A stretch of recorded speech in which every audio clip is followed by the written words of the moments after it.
하나님 말씀 이사야 60장 1절입니다. 일어나라 빛을 발하라 이는 내 빛이 이르렀고 여호와의 영광이 내 위에 임하였느니라. 아멘. 오늘은 전도 운동에 뛰어든 사람이라는 제목으로 함께 은혜를 나누고자 합니다. 한국 사람들은 복을 좋아한다고 했죠? 그래서 복자를 많이 이렇게 새긴다고 했고요. 중국 사람들은 입구에 복자를 크게 써가지고 거꾸로 이렇게 뒤집어 놓는다고 했죠? 복이 쏟아지더라고. 그 정도로 복을 좋아합니다. 근데 이 복이 어디서 오냐면 하나님으로부터 옵니다. 우리가 믿는 하나님은 우주 만물을 다 창조하신 분이고 복의 근원 되신 분입니다. 인간이 하나님을 떠남으로부터 모든 문제가 시작되어졌습니다. 근데 그 하나님을 다시 만났다. 이게 복 중에 복입니다. 인간의 힘으로는 하나님을 만날 수 없어요. 선행으로도 우리의 죄 문자 해결되지 않고, 종교로도 사단의 권세가 꺾이지 않고, 철학으로도 하나님을 알 수가 없습니다. 그래서 하나님께서 친히 인간의 몸을 입고 이 땅에 오셨습니다. 그분이 예수 그리스도이십니다. 십자가에서 죽으시고 부활하셔서 우리의 죄를 다 사해 주시고 사단의 권세를 깨뜨려 주시고 하나님 만나는 길을 열어 주셨습니다. 그 예수를 그리스도로 깨닫고 그 예수를 구원자로 영접했다. 이거는 복 중의 복입니다. 이걸 제일 먼저 고백한 사람이 베드로죠. 주는 그리스도시요 살아계신 하나님의 아들이시나이다. 그때 예수님께서 뭐라고 말씀하셨죠? 예수께서 대답하여 이르시되 바요나 시몬아 내가 복이 있도다. 이를 내게 알게 한 이는 혈육이 아니요 하늘에 계신 내 아버지시니라. 아멘. 복 중의 복. 예수를 그리스도로 알고 그 예수를 나의 주인으로 구원자로 영접한 사람이 하늘의 복을 받은 줄 믿습니다. 상식적으로 생각했을 때는요, 예수 영접할 수 없어요. 2000년 전에 있었던 분인데 봤어요? 보지 않았잖아요, 우리 예수님을. 2000년 전 예수님은 여러 가지 기적과 이적을 행하시면서 본인이 그리스도라는 사실을 증거했죠. 근데 우리는 한 번도 보지 못했어요. 그런데도 예수님을 그리스도로 깨닫고 영접을 했다. 이거는 우리가 한 게 아니라 성령께서 감화 감동으로 하신 겁니다. 우리의 마음의 문을 열어주셨고 그리고 우리가 예수 그리스도는 성령의 감화 감동 아니면 절대 예수를 주로 시인할 수 없다고 얘기를 합니다. 하나님의 은혜죠. 진짜 첫 번째는 구원받은 거, 예수님을 영접한 거, 천국 복음을 우리가 소유한 거, 최고의 복입니다. 우리가 그렇게 큰 복을 받았어요. 세상 복은 잠시 있다가 사라져요. 그러나 이 생명 대신 예수 도불은 영원한 것을 소유한 최고의 복인 줄 믿습니다. 그리고 이제 두 번째 복이 뭐냐면 전도 운동에 뛰어든 사람, 그리스도 세계 복음화를 위하여 사는 사람, 이 사람이 진짜 복인 줄 믿습니다. 하나님은요, 인간을 창조하실 때부터 생명 언약과 사명을 언약을 주셨어요. 창세기 1장 27절에서 28절, 하나님과 함께한다, 생명 언이고 세상을 정복하고 다스린다, 사명 언약입니다.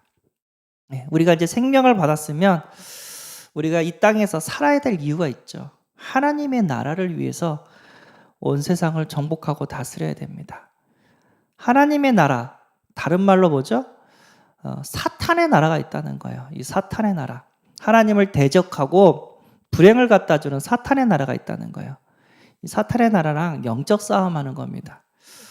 우리가 구원받고 천국 백성이 되었습니다. 그런데 이 땅에 사는 이유는 뭐냐면 하나님의 나라를 세우기 위해서 이 땅에 살고 있는 줄 믿습니다. 예수님도 천국 복음을 전했어요. 마가복음 1장 38절 이르시되 우리가 다른 가까운 마을들로 가자. 거기서도 전도하리니 내가 이를 위하여 왔노라 하시고. 예.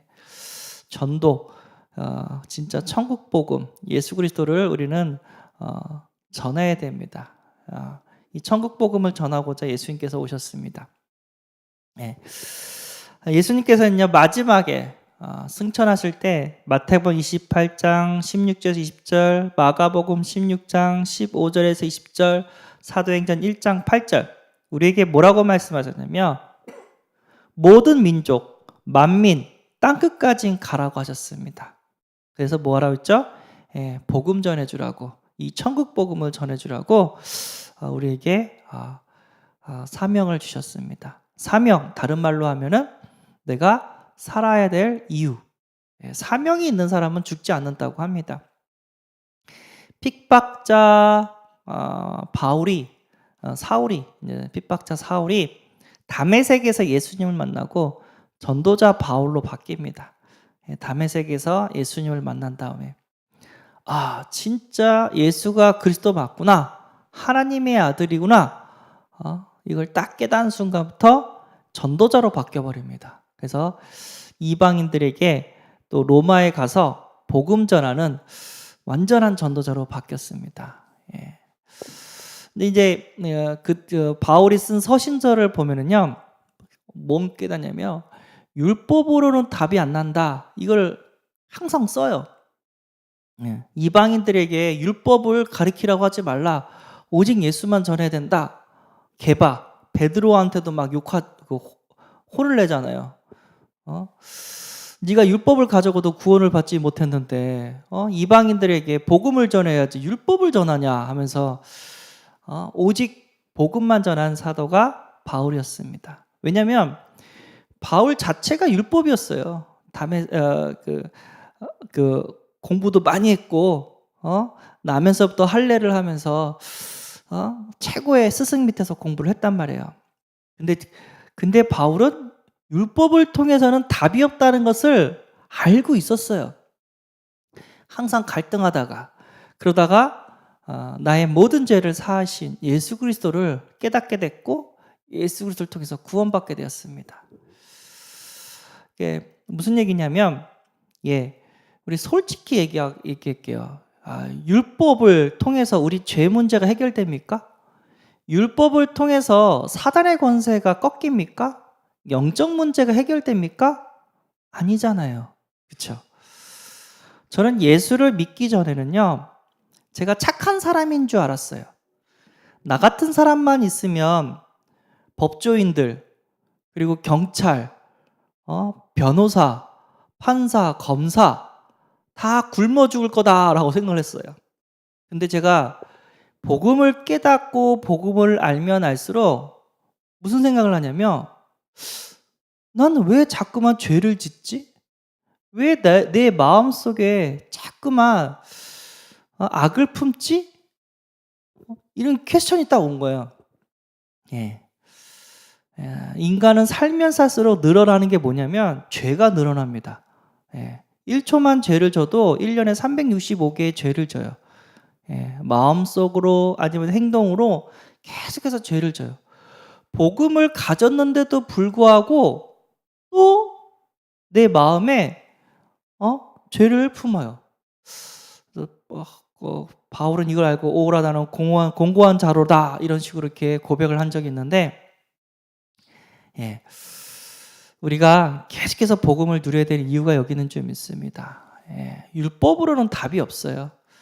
나의 죄를 용서하시는 예수 그리스도, 죄짓게 하는 사단의 권세를 깨트리신 예수 그리스도, 우리는 그 예수 그리스도를 보면서 하나님을 바라봐야 될 줄 믿습니다. 그래 하나님께서 우리의 연약한 모습을 긍휼히 여기시고 이 모양 저 모양 지키시고 보호하시는 줄 믿습니다. 복음이 희미하면 전 율법으로 가요. 다른 사람들은 기복으로 가거나 아니면 신비로 가는데 저는 그래요. 그래서 오직 예수를 해야 될 이유가 있는 줄 믿습니다. 바울은 율법을 가졌는데도 답이 없었어요. 그러다가 예수를 만나서 완전 바뀌었어요. 그래서 율법을 전하는 자가 아니라 오직 예수만 전하는 자가 되었습니다. 우리는 오직 예수만 전해야 돼요. 자, 예수님이 살아생전 어떻게 전도했냐면 두 가지로 전도했어요. 보면은 귀신을 쫓아주고 병든 자를 치유해줬어요. 죽은 나사로도 살렸어요. 혈류증 여인도 그 질병을 치유했습니다. 우리가 이 복음을 전할 때 어떻게 되죠? 예, 귀신을 쫓아줘야 됩니다. 그 영혼을 붙잡고 있는 사탄 마귀를 꺾어줘야 돼요. 하나님을 떠나면 마귀 자녀가 됩니다. 이 마귀는 하나님이 아닌 우상 숭배하게 만들어요.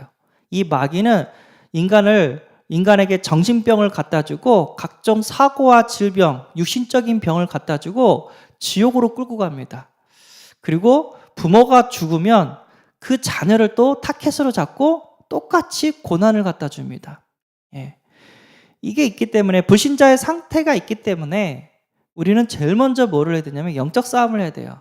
예. 그 사람을 붙잡고 있는 사단의 권세를 꺾어줘야 됩니다. 항상 이걸 봐야 돼요. 그리고 그 사람을 치유해야 됩니다. 복음을 줘서 그 사람의 영혼을 치유해주고, 그 사람의 정신을 치유해주고, 그 사람의 삶을 치유해주고, 육신을 치유해주고, 경제를 치유하고, 가정을 치유해야 되고, 다 치유를 해야 됩니다. 그래서 우리는 항상 영적 싸움하면서 현장을 치유하는 그런 응답을 받아야 될 줄 믿습니다. 이게 예수님의 전도 방법이었습니다.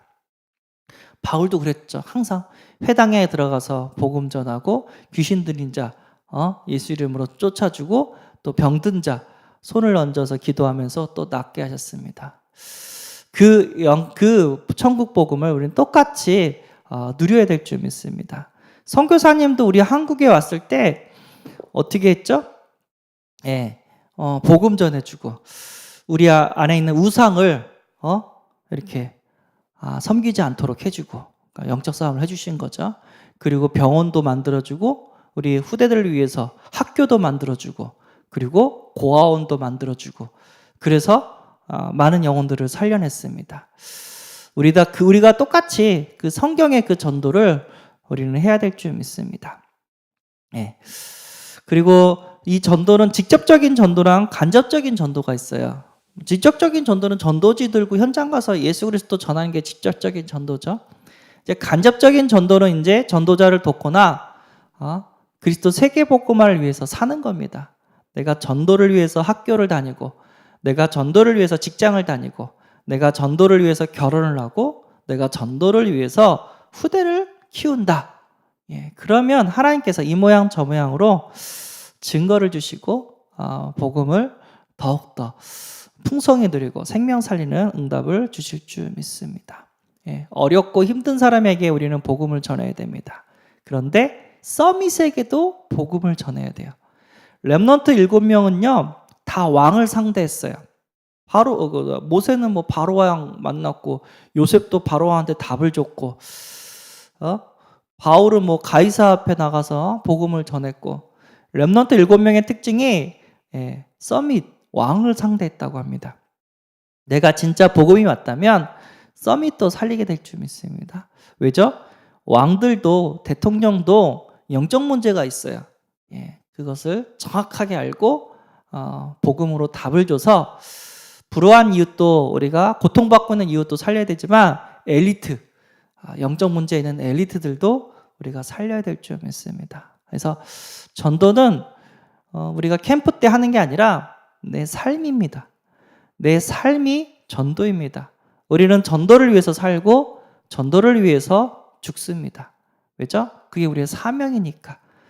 하나님께서 오늘 주신 전도 운동에 뛰어든 사람, 그리스도 세계 복음화를 위해서 우리를 불러주신 줄 믿습니다.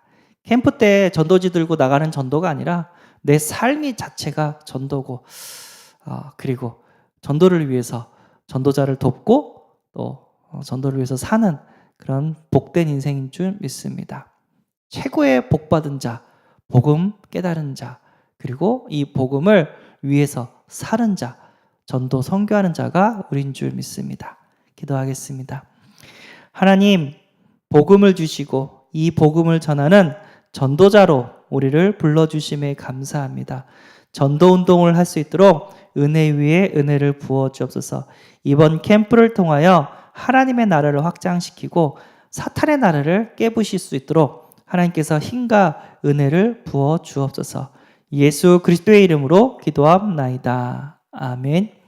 하늘에 계신 우리 아버지여, 이름이 거룩히 여김을 받으시오며 나라에 임하옵시며 뜻이 하늘에서 이룬 것 같이 땅에서도 이루어지이다. 오늘날 우리에게 일용할 양식을 주옵시고 우리가 우리에게 죄 지은 자를 사해 준 것 같이 우리 죄를 사하여 주옵시고 우리를 시험에 들게 하지 마옵시고 다만 악에서 구하옵소서. 대개 나라와 건세와 영광이 아버지께 영원히 있사옵나이다. 아멘.